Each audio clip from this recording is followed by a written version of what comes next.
This is as real as it gets.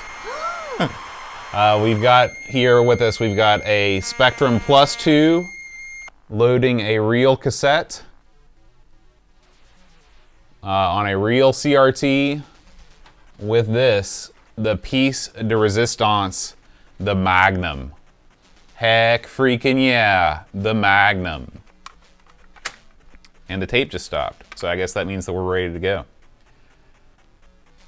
This is a JVC TM-A13SU. I just posted the link there in the...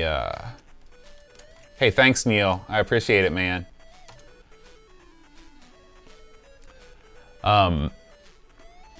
This is a JVC TM-A13SU.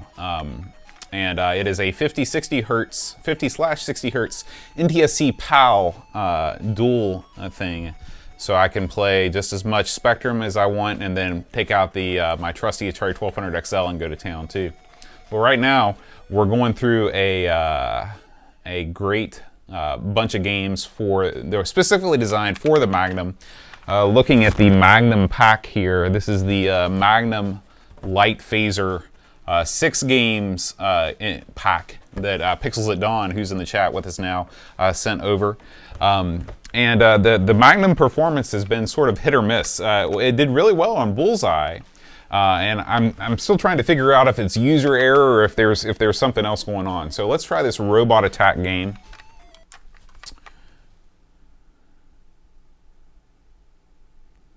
Yeah, it's called the Magnum. All right.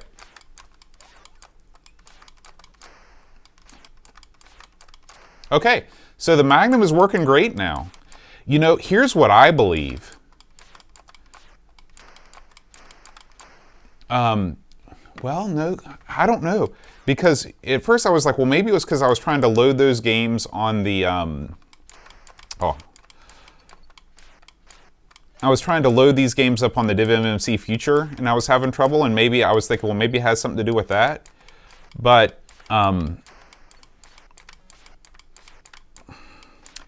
yeah, I mean, this is pretty dead on now. I mean, I am firing and things are happening. So I don't know. I'm tempted to fire up some of those other games just to see if they work better on cassette than they do going through the multi-cart. Now, do I have a secondary weapon at all here?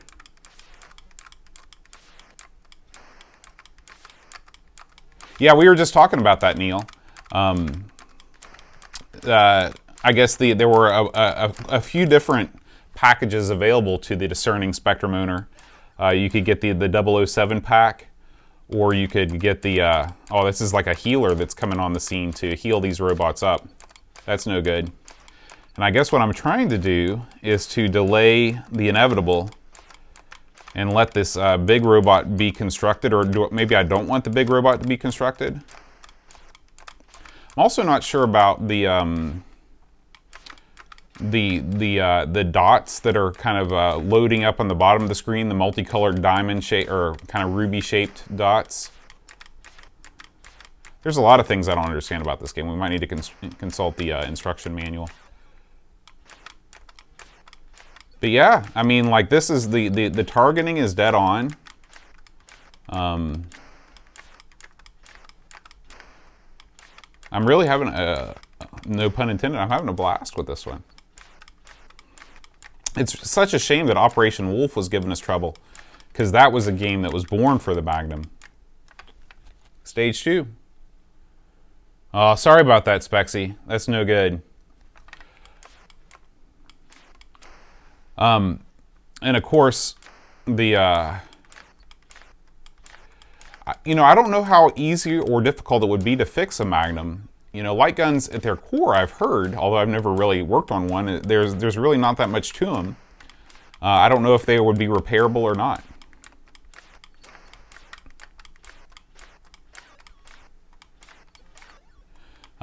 Neil, that would be a great subject for a future video. I would love to see some light gun repair coming out of the cave.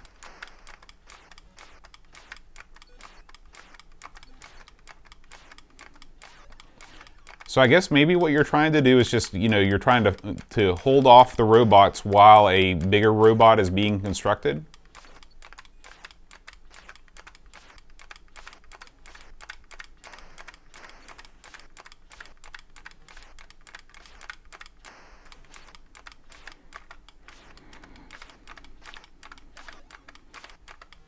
Really? Are you sure that with the Magnum? Because the Magnum has a, it doesn't have the typical 9-pin cable. You need an adapter because it comes with that funky serial thing that only the +2 or the, you know, the later Spectrums have. Oh, I see. Sorry, I missed your message above it that you were talking about. It's the C64 one. Yeah, there's also an Atari 8-bit light gun that shipped with the XEGS. Aaron's got one of those, and it's pretty cool. I'll say that the Magnum definitely feels better in the hand. The Atari light gun, the XEGS is the great missed opportunity in so many ways.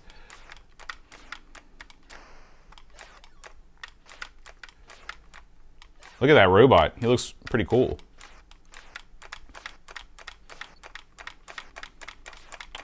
What were you up to on your stream, Neil? Point here to go up, point here to stop, point here to go down. Interesting. Okay. Huh. Now this is something that I didn't realize that light guns could do. I thought that the light gun was only activated when you press the trigger. But it looks like that there is some sort of, so that this may even work on different technology than the light gun that shipped with the Nintendo did, because it's, you know, obviously it's picking up positioning on the screen while the trigger is not being pulled down. Oh man, I'm gonna have to check that out next time, Neil. I'm all about the pub quiz. We were just playing Bullseye, actually. Speaking of quizzes. And the Bullseye representation on the Spectrum, not too bad. Not too bad. Of course, I'm not really familiar with the actual show. Okay. So anyway, yeah. That was Robot, what is it called? Robot Attack. You know, I do... Yeah, we loaded up Operation Wolf, and man, it's just so disappointing that wasn't working out as well as I thought. But yeah, that was that concludes all of the